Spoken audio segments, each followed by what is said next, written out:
Вітаю, шановне господарство. Як справи? Долучайтеся до нашага сённяшняга этеру нядзельная вячэра ці вечаровая нядзеля. Задавайте ваши пытанні, все, что вам цікава, усё, пра што вы хотите даведацца, з задавальненнем гэта ўсё абмяркую. Магчыма, у вас ёсць свае ўласныя пытанні, а таксама вы можете просто написать у комментах нейкую там тему, и на гэтую тему мы таксама з вами паразважаем. Вось. Ну, пакуль што яшчэ сённяшняга пачну, раскажу пра вынікі такой размовы з сябрам. Мы зараз абмяркоўвалі таксама з лекарам такую тэму, якая можа дапамагчы зразумець нейкія агульныя заканамернасці рэжыму, ну, скажем так, антыбеларускага рэжыму ў Беларусі. Вы, напэўна, звяртаеце увагу, што адбываюцца такія рэчы, як, напрыклад, сякаюць дрэвы на могілках, сякаюць дрэвы ў гарадах, забойства, напрыклад, дваровых нейкіх жывёл, літаральна ў дварах мы бачым, раскопваюць помнікі і магілы польскім жаўнерам ці паўстанцам, судзяць мёртвых людзей. І у чым гэтыя ўсе такія праявы, якой агульныя з'явы? Уся гэта агульная з'ява, яна, дарэчы, вельмі добра яшчэ была апісана Эрыкам Фромам, і я раю яго працу «Анатомія чалавечай дэструктыўнасці». Яна дапаможа вам шырэй зразумець усе праявы антыгуманных рэжымаў, у сукупнасці іх убачыць. І ён выкарыстоўвае такі тэрмін, як некрафілія. То бок, калі, напрыклад, садыст прагне ўлады, то абсалютная ўлада, яна дасягаецца толькі пры забойстве.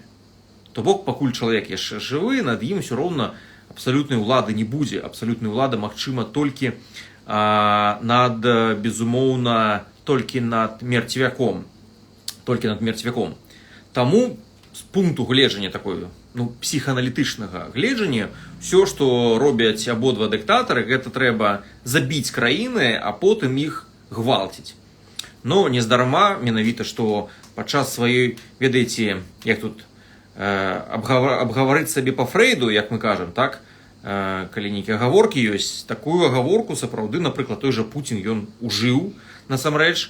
Памятаеце, падчас выступу пра Украіну вядомая фраза «нравится, не нравится, терпимая красавица». І насамрэч гэтая прымаўка, яна бярэцца не адкульсьці. Гэта класічная некрафілічная частушка, якая была папулярна сярод зэкаў у асяроддзі савецкім. І яна мае на ўвазе сексуальны акт з трупам жанчыны. То бок, менавіта гэта і ёсць такі класічны, просто ў такой ступені клінічная некрафілія. Вось. Ну, такая, безумоўна, такая цяжкая тэма, але гэта важна ведаць, таму што такіх людзей шмат, і гэты культ, ён распаўсюджваецца. Як гэта заўважыць, гэтыя тэндэнцыі, як іх убачыць? Таму што гэта, па-першае, псіхалагічная свая бяспека. На што звярнуць увагу? Ну, чалавеку, якога існуюць некрафілічныя ці садыстычныя тэндэнцыі, ён, безумоўна, будзе гэта бачна. Па-першае, спытайце такога чалавека, што яму падабаецца. І чалавеку з такімі тэндэнцыямі яму, безумоўна, падабаюцца злодзеі. Яму падабаюцца злодзеі.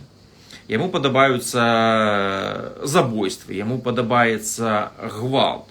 І такі чалавек з задавальненнем на гэта глядзіць.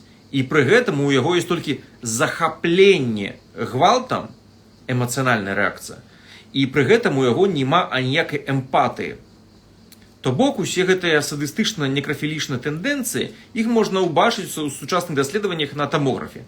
Напрыклад, паказваюць такое вось відэо, калі крышка піяніна так яна падае і б'е па пальцах. Вельмі больна, либо балюча. Што адбываецца ў мозгі? У мозгі некрафіла-садыста бачны ўсплеск дафаміну. То бок, калі ён бачыць пакуты іншых людзей, у яго проста залівае дафамінам, ён атрымоўвае асалоду ад пакутаў ці ад знішчэння чагосьці. Вось. Пры гэтым у чалавека псіхічна здаровага у яго назіраецца актыўнасць у зонах болі. Это эмпатычная боль, мы так кажем, ау, нават калі бачым, калі нехта вельмі ударыўся моцна, мы адчуваем нібыта боль, такія эмпаты. Мы, як здаровая чалавечая істота, мы падзяляем яго боль. А бачыце, у чым розніца. І гэта вельмі важна ведаць, таму што такія людзі, калі з вамі сябруюць, калі з вамі знаходзяцца, іх галоўнае задавальненне не ў тым, каб з вамі супрацоўнічаць, не задавальненне ў сяброўстве, ім задавальненне каб ад вашых пакут. Вось як праяўляецца гэта і вандалізм, і садызм, і іншыя некрафільскія, скажем так, такія рысы характару. Гэта вельмі небяспечная гісторыя. Вось. Так, пытаюць пра маю аплікацыю з Play Market. Я зараз не буду расказваць, таму што мы робім абнаўленне новае. Будзе шмат новых змен, таму што атрымалі досыць абгрунтаваную крытыку, і зараз усю крытыку, якую мы атрымалі, так сказаць, я ужываю туды. Моя аплікацыя называецца Revelme. У чым ідэя? Ну, давайте я вам раскажу, можа, у нас ёсць хвілінка, будзе цікава, а вы пакуль думайце над пытаннямі. Ідэя, яна ў тым, што вельмі часта для людзей з трывогай, з дэпрэсіяй, з пракрастынацыяй, з выгараннем, для іх адних слоў недастаткова. Ну, то бок, што гэта значыць? Чалавек цябе слухае, ён ківае галавой, цябе ўсё разумее, але нічога не робіць. І калі мы бачым, што вельмі часта для людзей у такім дэпрэсіўна-трывожным стане ці ў выгаранні, ім чытанне кніг пра псіхалагічную дапамогу і чытанне парад аніякім чынам не дапамагае. Чаму гэта так адбываецца? Таму што вось гэтая зона прэфрантальнай кары, якая адказвае за аналіз там і тэкстаў, за генерацыю эмоцый, яна ўспрымае гэты тэкст, але ніякіх эмоцый ён не выклікае. Нулявы, просто тэкст, просто слова. Але для таго, каб мы пачалі дзейнічаць, каб узніклі эмоцыі, каб пачаў выдзяляцца дафамін, трэба ўзаемадзейнічаць лімбічную сістэму. Патрэбны эмоцыі. І звычайна як гэта адбываецца? Прэфрантальная кара, яна чытае тэкст, потым яна гэты тэкст уяўляе, адбываецца генерацыя такая, як 3D, ведаеце, як Midjourney. Яна малюе нейкі імідж, нейкі вобраз яна малюе, і потым наша лімбічная сістэма рэагуе на той самы вобраз эмацыянальна. То бок, калі, напрыклад, вы збіраецеся зрабіць нешта дрэннае, ваша прэфрантальная кара малюе негатыўныя наступствы, і ваша такая лімбічная сістэма, ау, дафамін падае, не буду гэта рабіць, бо нешта не тое атрымаецца. Ці калі вы не можаце ўбачыць вось гэтага будучыня, вось гэты вобраз не фарміруецца, ніякай эмацыйнай рэакцыі не адбываецца і ніякай энергіі на ўзаемадзейнічанне няма. Таму, як задзейнічаць энергію, калі у вас мала такого? Патрэбны вобраз, візуальны, нейкі малюнак, насыціць свой мозг гэтымі вобразамі жаданага будучыні, убачыць сябе ў будучыні ясна. Не проста, як кажуць, не проста пазітыўнае мысленне, якое вельмі папулярна, дзе вы проста спажываеце нейкае задавальненне, а убачыць сябе менавіта сэнсарна. Што вакол мяне, што на мне апрануты, якія пахі вакол мяне, дэталёва, у дэталях, якія людзі вакол мяне, у якім я месці, што я зараз чую. Чаму гэта так важна? Вось калі мы кажам пра візуалізацыю сваіх мэтаў, сваіх цэляў, чаму гэта так важна менавіта мультисенсарнасць? Таму што наш мозг, ён, такі тэрмін зноў прыйдзецца ўвесці, псіхалагічная адлегласць да цэлі. То бок, што гэта значыць? Ну, ведаеце, як з дафамінавай сістэмай. Дафамінавая сістэма – гэта тое, яна працуе, каб даць нам, чаго ў нас няма зараз, да чаго мы не можам дакрануцца. То бок, значыцца, калі нешта знаходзіцца на адлегласці. І калі мы глядзім, напрыклад, на нейкага лася на другім беразе вострава, ён там нейкі размыты, так, мы не бачым, якія мы не чуем яго гукі, мы не можам абаняць, чым ён пахне, і гэтак далей. То бок, гэта значыць далёка. І для нашага мозга працуе дакладна так ж. Калі наша мэта нейкая размытая, яна нічым не пахне, не выдае ніякіх гукаў, мы не бачым, што побач, нашаму мозгу здаецца, што яна вельмі далёка. А калі гэтая мэта далёка, значыцца нам прыйдзецца прыкласці больш намаганняў, каб яе дасягнуць. Разумееце? Таму, калі вы плануеце, напэўна, нешта вось такое павінна атрымацца, то для вашага мозга гэта выглядае, нібыта гэтая мэта, 300 кіламетраў адлегласць. А калі вы фармулюеце і візуалізуеце сваю мэту так, што вы можете яе адчуць цялесна, адчуць, як яна пахне, адчуць, як яна гучыць, якія людзі побач, што апрануты мульцісэнсарна, тады мозг скарачае вось гэту псіхалагічную дыстанцыю, адлегласць да вашай мэты, і яна здаецца больш дасягальнай, больш рэалістычнай. Таму вельмі важна, калі вы плануеце любыя цэлі, рабіць іх мульцісэнсарнымі, цалкам імерсіўнымі, каб вы маглі цалкам, яны паглыналі вас цалкам. Так, яшчэ прывітанне з Салігорска. Так, яшчэ пытанне, шановнае гаспадарства. Любыя тэмы, якія у вас ёсць, проста пытанні, можете спытаць, гэта не для мяне, а для аднаго майго сябра, якога я не хачу называць, гэта таксама цалкам окей. Ці можете проста абазначыць нейкую тэму, пра якую нам будзе цікава распавесці і паслухаць. Давайте, шановнае гаспадарства, што ёсць з такіх тэм цікавых, пра што б хацелася даведацца? Псіхічнае здароўе, фізічнае здароўе, здаровы асяродак, у якім мы знаходзімся. Ці, наадварот, як паменшыць шкоду ад нездаровага асяродка ці ад чагосьці іншага. Задавайце ваши пытанні, я з задавальненнем распавяду. Вось пра сонца яшчэ... Пра сонца вось цікава, пра глюкозу шмат чаго ёсць. Таму, шановнае гаспадарства, чакаем ваши пытанні. Да, дарэчы, таксама абвестка яшчэ невялікая, там ёсць пост і спасылка на Amazon. Абедзве мои кнігі можна купіць у цвёрдай вокладцы. У цвёрдай вокладцы замовіць. Дорага, канешне, таму што іх друкуе сам Amazon, раяцы там мне практычна нулявыя. Тут нейкія людзі абяцаюць, што, магчыма, можа іх больш танна надрукуем. Але паглядзім. Там чытачы дапамаглі вельмі добра адрэдагаваць, кнігі высокай якасці, таму калі хаціце воля да жыцця, ці што, калі есці трымаць на сваёй палішцы, то замаўляйце. Ці ёсць шкода ад Bluetooth прыстасаванняў? Пытанне. Добрае пытанне. Увогуле тое, што тычыцца магнітных палей, так, там 5G, 4G, іншых Bluetooth і гэтак далей, тут усё даволі неадназначна. То бок, кажа, што з аднаго боку шкода пэўна ёсць. З другога боку праблема такая, што тут шкода кумулятыўная. І кумулятыўную шкоду вельмі цяжка ўбачыць. Што значыць? Вось глядзіце, напрыклад, нейкія людзі пачалі паліць цыгарэты, так? Мы глядзім там за імі даследаванне месяц, так глядзім, ці 2 месяцы. Ці заўважым мы нейкую там сур'ёзную рызыку там рака, узрастання рака за 2 месяцы? Не ўбачым, так? Таму што трэбна пэўны час для акумуляцыі негатыўных наступстваў. Ці, напрыклад, як паліва, бензін, які дабаўлялі тэтраэтыл свінец.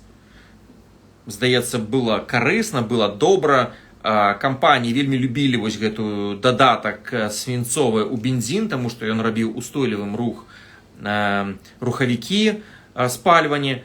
Але тады высветлілі, што ён сапраўды назапашваецца ў мозгу дзяцей і дарослых, і калі дасягае крытычнага ўзроўню, выклікае вельмі шэраг сур'ёзных хвароб.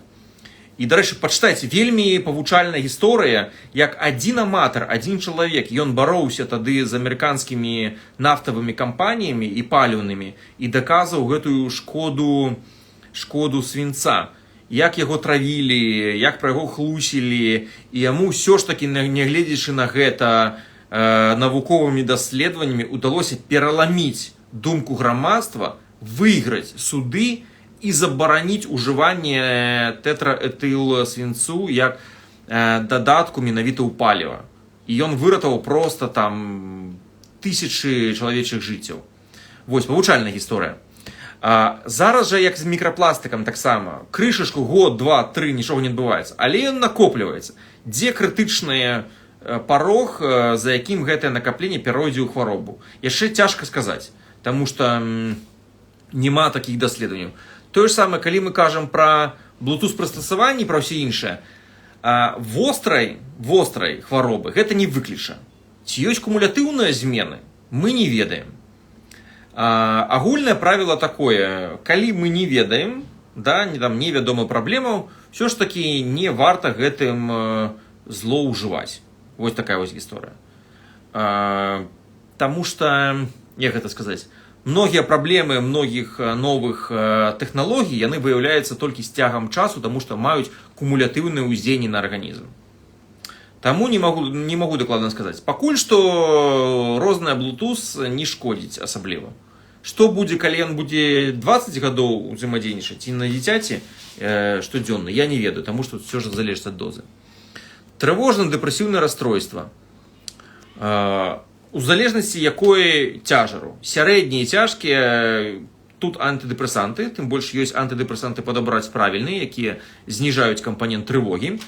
Калі мы кажам пра лёгкія, часткова сярэднія ступені, звярніце увагу, тут менавіта вельмі добра працуе яшчэ і змена ладу жыцця. Пачынаючы ад фізічнай актыўнасці, сонечнага свету, харчавання, рэжыму ці паводзіная актывацыя. Таксама, калі вы проста пачынаеце больш рэчаў браць пад свой уласны кантроль. Так, якія лічбы феррытыну ўжо лічацца небяспечнымі для маладых мужчын? Вельмі добрае пытанне, мне яно падабаецца. Ну, як вы ведаеце, ёсць такі просты аналіз, які называецца феррытын, і ён паказвае ступень насычанасці арганізма жалезам. То бок феррытын працуе як такі маркер, колькі у вас увогуле ў арганізме жалеза накапілася. Але не заўсёды. Не здавайце феррытын, калі вы перабалелі там нейкім насмаркам, ці у вас была тэмпература. Таму што гэта можа завышаць значэнне феррытыну, таму што ён яшчэ і маркер запалення. Ну, так ужо склалася ў арганізме. Чаму? Тэма асобнай размовы. Дык глядзіце, мужчыны і жанчыны пакутуюць ад зусім розных праблем з жалезам. Якая праблема з жалезам для жанчын? Гэта ў асноўным яго дэфіцыт. Так, жалеза не хапае, ёсць месячныя жанчыны менш ядуць мяса, таму менш накопліваецца і гэтак далей. Ну, то бок гэта вось адзін такі пласт праблем. Аптымальны ўзровень, адразу забегаючы наперад, для жанчын, які менавіта жалеза насычана дастаткова феррытыну, гэта 30. Вось такі ўзровень. Гэта мінімальна аптымальны ўзровень, назовем яго так. Мужчыны, яны сутыкаюцца з зусім іншымі з праблемам жалеза. Гэта звязана за лішняе накапленне жалезу. Мужчыны ядуць больш мяса, яны не маюць месячны. Все, што яны з'елі жалезам, все, што накапілася, яно там і застаецца, калі там не было ніякіх аперацый. І калі мы бачым, што жанчыны ледзьве там 20, 30, 40 падымаюць, мужчыны маюць такія лічбы як 150, 200, 250, 300, і мы можам убачыць, што ў рэферэнсах нейкіх лабараторый там можа дасягаць там 300 ці 400, то бок нейкія проста неверагодныя значэнні. І гэта шкодна. Чаму? Таму што жалеза з'яўляецца пераходным металам. То бок яно можа мяняць сваю у акісляльных рэакцыях, мяняць сваю валентнасць, двухвалентнае жалеза ці трохвалентнае жалеза. І яно з'яўляецца каталізатарам усіх гэтых акісляльных рэакцый у арганізме. Чым больш жалеза, тым больш рызыка ўсіх гэтых акіслення ліпідаў, накаплення ўсіх гэтых розных такіх часткоў пашкоджаных малекул, якія шкодзяць арганізму. Больш за тое, часам людзі, яны маюць гены, даволі распаўсюджаныя, гены гемахраматозу. То бок гемахраматоз, ну, гэта як хвароба, але раней гэта была, як скажем, не баг, а фіча. Таму што гэта гены, якія пазваляюць найбольш эфектыўна назапашваць жалеза.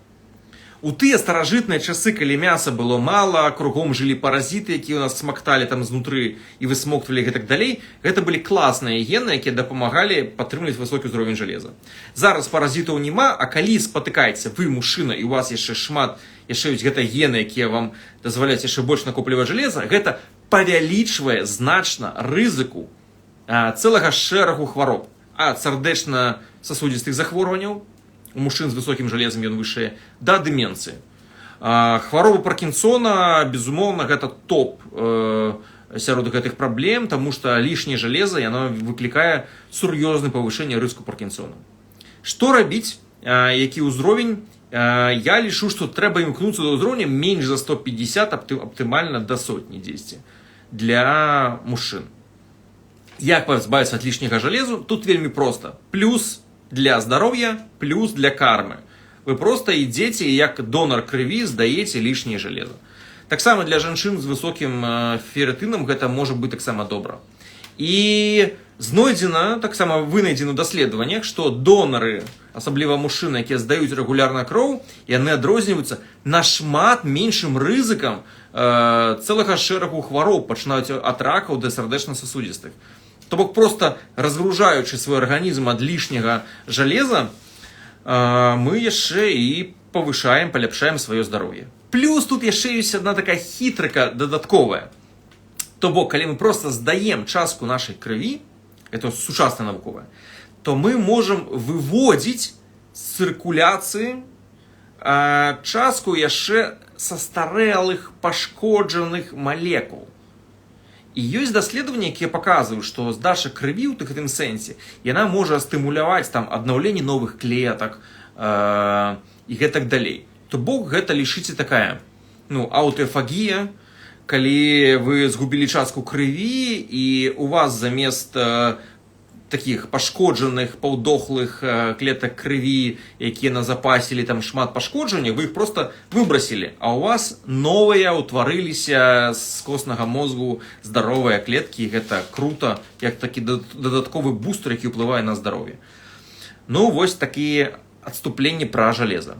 Як падтрымаць арганізм пасля курсу антыбіётыкаў? Звычайна тут все проста, больш клятчаткі, як звычайна, і прапіць нейкі курс мультыпрабіётыкаў. Вось, так будзе працаваць. Ёсць яшчэ такія лайфхакі, якія зараз ужываюцца, яны могуць прагучаць жахліва, канешне, таму падрыхтуйце, гэта такая. Называецца fecal transplantation. Што гэта значыць? Ведаце, мы ж там сперматазоіды так замарожваем, там яйцаклеткі. І вось, калі вы ў здаровым стане жыцця, вы можете замарозіць свой кал. Толькі расфасаваць, там, напрыклад, у яго у адмысловыя такія з кішэчна-растваральнай абалонкай такія капсулы. І вы яго просто захоўваеце. Злепак вашага ідэальнага мікрабіёму. Потым, калі адбыліся нейкія там патрэбны курс антыбіётыкаў, ваши ўласныя бактэрыі там памерлі, пашкоджаны, ўсё не працуе, вы просто ідзеце ў гэты цэнтр, бярэце спецыяльнай глыбокай замарозкай такую капсулу і глытаеце. І ваши ўласныя мікрабактэрыі, ваш суперпрабіётык трапляе вам у тоўсты кішачнік, і ваши родныя бактэрыі зноў вяртаюцца дадому, размнажаюцца і цалкам працуюць. Гэта ўжо ўжываецца, і, магчыма, у будучыні гэта будзе працаваць так. А пакуль што больш клятчаткі, безумоўна, і больш мультыпрабіётыкаў. Мультыпрабіётыкі гэта бярыць там, дзе 10 і больш розных штамаў. Таму што ідэальнага штама не можа існаваць па вызначэнні. Разумееце? У нас там 200-250 розных відаў бактэрый. І выбіраць, якога менавіта штамма дакладна мне не хапае, гэта вельмі цяжка, таму што гэта такі даволі дарагія аналізы. Таму бярыце там, дзе 10-12 з большай вероятнасцю пападзеце ў нешта, што працуе. Людзі сталага ўзросту з нізкім ціскам. Цяжка сказаць, трэба разбірацца, як дапамагаць людзям сталага ўзросту з нізкім ціскам. Паспрабуйце, магчыма, нейкі курс там прапіваць ім зелёную гарбату, ці матча яно можа падвышаць. Вось, такого кшталту. Які ўзровень інсуліну лічыцца небяспечным, вышэй за 5 хвароба. Малаверагодна гэта хвароба. Звычайна мы ізалявана адзін інсулін не разглядаем. мы аналізуем інсулін і глюкоза. У нас такая інсулінарэзістэнтнасць, індекс атрымоўваецца. І ўжо адштурхоўваючыся ад гэтага індекса мы працуем. Безумоўна, высокі ўзровень інсуліну. Часам гэта і ёсць там праява інсулінарэзістэнтнасці. Гэта так. І гэта вельмі такая небяспечны синдром. Ну, назовем не хвароба, а синдром. Потому что інсулінарэзістэнтнасць у одного чалавека, яна не ва ўсіх ператвараецца ў дыябет. Не ва ўсіх. У дыябет інсулінарэзістэнтнасць пераходзіць толькі ў тых, хто мае пэўную генетычную схільнасць. У іншых людзей цяжэй. Напрыклад, інсулінарэзістэнтнасць можа развівацца ў хваробы сэрца. Яна можа развівацца ў бясплоддзі. Яна можа развівацца ў акне, такое рэзістэнтнае, якое цяжка зрабіць. Таму інсулінарэзістэнтнасць, яна мае вельмі шмат розных масак. Ну, такая вось гісторыя. Ну, асноўна все просто, фізічная актыўнасць і харчаванне, і добры сон. Са сном, дарэчы, вось асабліва у каго ёсць схільнасць да дыябету, вельмі важна ведаць, што сон такая сур'ёзная небяспека. Таму што нават у незалежнасці ад таго, чым вы харчуеце і як вы рухаецеся, калі вы спіце і шмат святла уначы, гэта павышае ўзровень дыябету.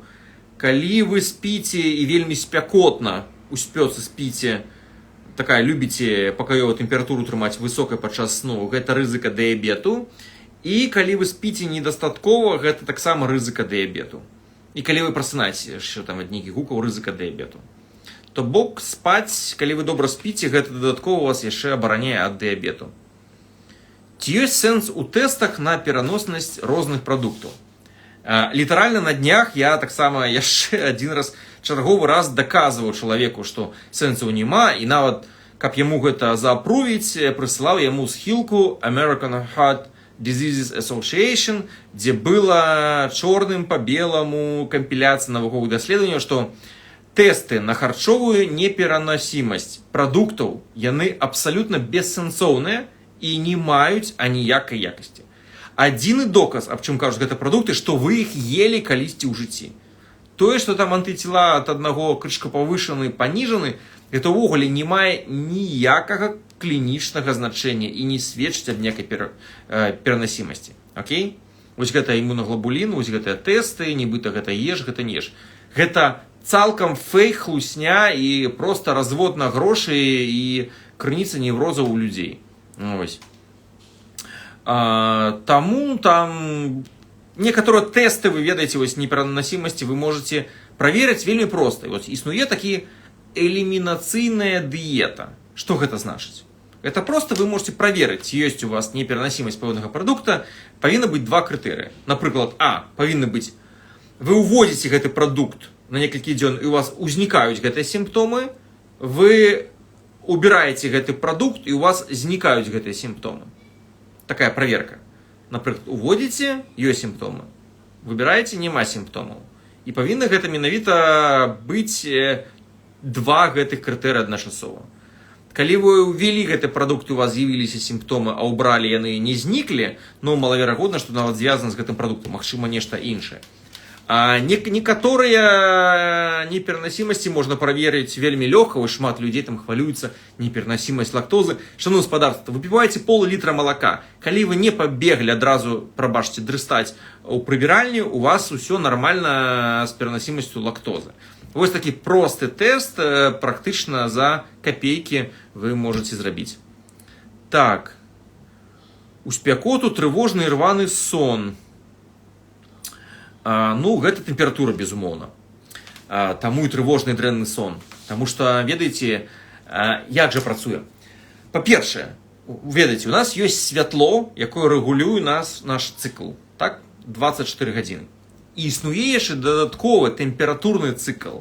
То бок, днём цеплее, уначы халаднее, і мы яшчэ павінны, нашае цела павінна ўвечары астываць, збрасваць лішняе цяпло, для таго, каб мы засыпалі. І самае цікавае, ось фазы сна розныя, у нас павінна мець магчымасць скідваць лішняе цяпло, каб ад адной фазы перайсці ў іншую.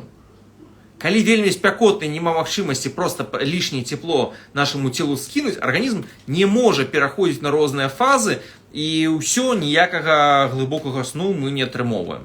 Канешне, тады нармальнага аднаўлення не будзе. Вось, таму гэта сапраўды праблема. Я пісаў нават пост такі быў, як спаць менавіта ў спёку. Гэта вельмі важна. Гэта і кандыцыянеры, гэта і натуральныя, безумоўна, тканіны, гэта і там не абдымацца, гэта хаця б вентылятар, які працуе, гэта не даваць награвацца памяшканню спальні ў дзень, гэта спаць, можа нават матрас перанесці часова на лета у самую прахалодную частку, асабліва паўночную, можа, частку кватэры, дзе не так спякотна, ну там шмат мер. Безумоўна, у некаторых краінах ёсць такія забаўныя цікавосткі. Напрыклад, у Карэі ёсць такая так званая бамбукавая жонка. То бок, это просто такі аб'ёмны кажух, пусты ўнутры, контур бамбука, і можна рукі-ногі на яго закідваць, і там цыркулюе паветра, каб чалавек менавіта не прыціскаўся сам да сабе, а просто абдымаў вось гэты такі сетчаты такі цыліндр з бамбуку і меў натуральную вентыляцыю. Так. Ці можна ўжываць БАДы, калі няма дэфіцыта, толькі для прафілактыкі? Агульная ідэя не. Не трэба ўжываць БАДы, калі вы не бачыце ясных мэтаў для іх назначэння. Ну, такая агульная правіла. Так, патэльню з пластикавай ручкай у пасудамыйнай машыне. Пластик дадаецца. Ну, пластик дадаецца, я думаю, безумоўна. Ну, не думаю, что гэта клінічна вельмі важна. Самая такая крыніца пластику, якая у нас існуе ў кватэры, гэта, безумоўна, наше сінтэтычнае адзенне. І не толькі таму, што яно праз скуру пранікае. Ведаеце, калі мы возьмем, напрыклад, шэрсць, то вось шэрсць, валакно, вы яго можете згінаць 20 000 разоў, і яно не ламаецца. 20 000. Калі мы возьмем сінтэтычную нейкую ніць, яна там можа ламацца там пасля сотні згінанняў. І вось з гэтага адзення, якое мы носім, асабліва сінтэтычнае, ўсё ападае, ўсё сыпецца, потым з пылам мы гэта ўдыхваем і з'ядаем і гэтак далей. Таму, безумоўна, асабліва ў спёку, дарэчы, і ўвогуле ў жыцці гэта натуральныя тканіны. Не насіце сінтэтыкі. Не спіце на сінтэтычных вырабах. Гэта адна з найвялікшых крыніц мікрапластыку. Да таго ж, скажам так, гэта не круто, увогуле сінтэтычныя тканіны. А калі вы плануеце дызайн кватэры, то памятайце, што самыя клёвыя матэрыялы тыя, якія добра старэюць. А ўсё сінтэтычнае, ўсё пластыкавае, яно звычайна з цягам часу становіцца толькі страшным і горшым. А метал, камень, дрэва, кераміка, цэгла, яны з цягам часу толькі становяцца больш круто выглядаюць. Таму, калі вы такія больш дарагія натуральныя матэрыялы ўжываеце ў кватэры, гэта не толькі пытанне эканоміі, гэта пытанне, чым вы будете дыхаць. Калі вы купілі, напрыклад, скураную канапу, так, магчыма, дорага. Але, ну, што такое скура? Распадаецца там да калагену і гэтак далей. А калі гэта сінтэтычная канапа, пластик будзе распадацца пад уплывам сонцу, пад таго, што вы яго мнеце, і, умоўна кажучы, са штучнай скуры канапа будзе проста 10 гадоў даваць вам генерацыю мікрапластыку, проста якім вы будете дыхаць, уціраць сабе ў скуру і гэтак далей. Таму тут часовая эканомія нічога не вырашае для здароўя. Ці можна вылечыць гіпатырэоз і злезці з леватэраксіна?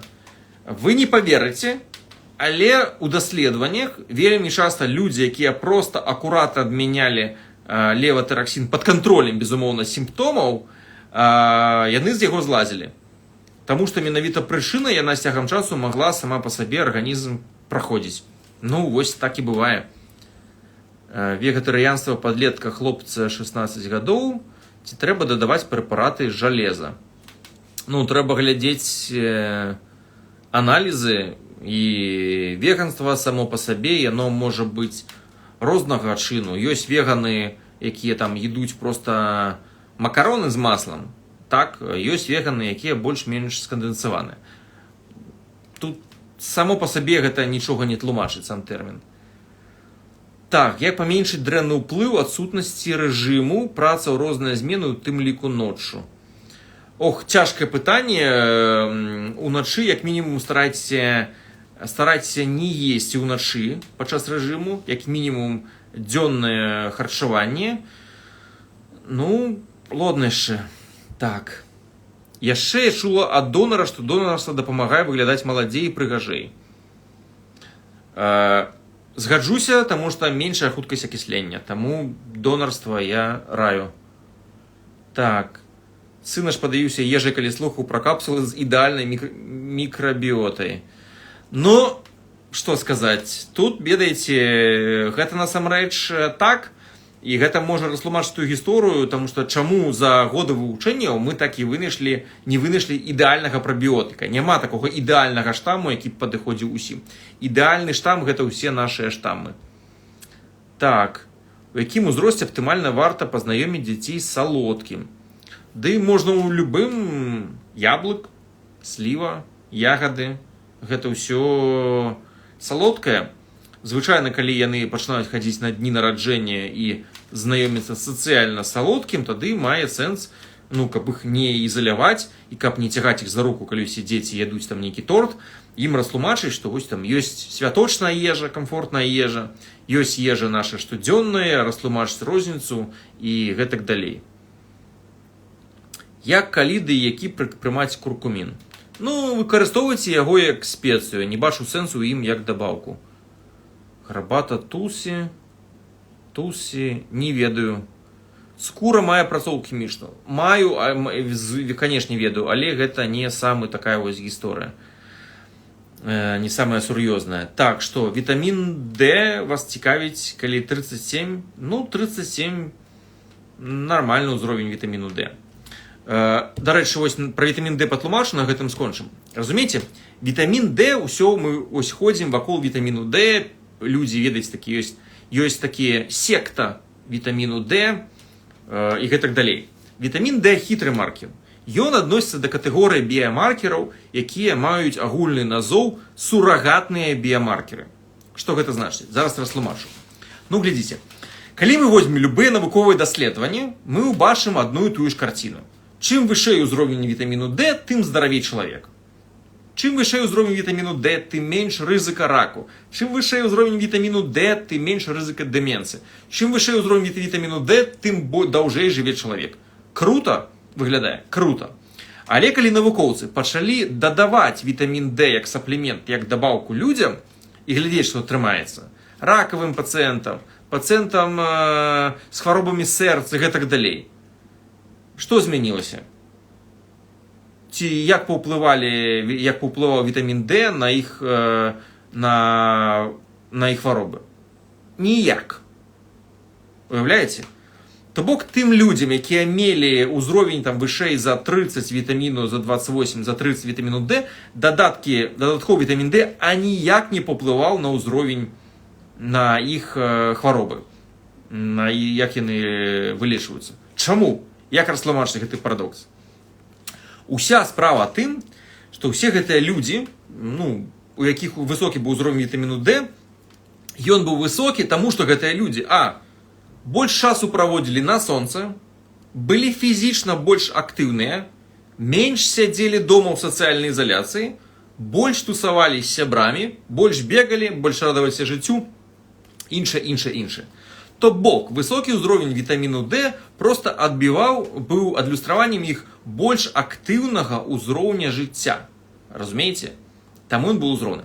Плюс, дадаткова, вітамін D гэта не адзін вітамін, не адно такое злучэнне, якое выпрацоўваецца пры ультрафіялеце. Ультрафіялет, калі вы на сонцы бываеце, там не менш за 10 злучэнняў ёсць карысных для здароўя. Уяўляеце? Акрамя вітаміну D. То бок там шмат іншых малекул, просто яны не такія суперзоркі, як вітамін D. Напрыклад, вось памятаеце, калі вы часам прыязджаеце, распрануліся загараць, і у вас там як галава кружыцца. Такая, і вы кажаце, такое паветра ў вёсцы, што просто аж кружыцца галава. Чаму так адбываецца?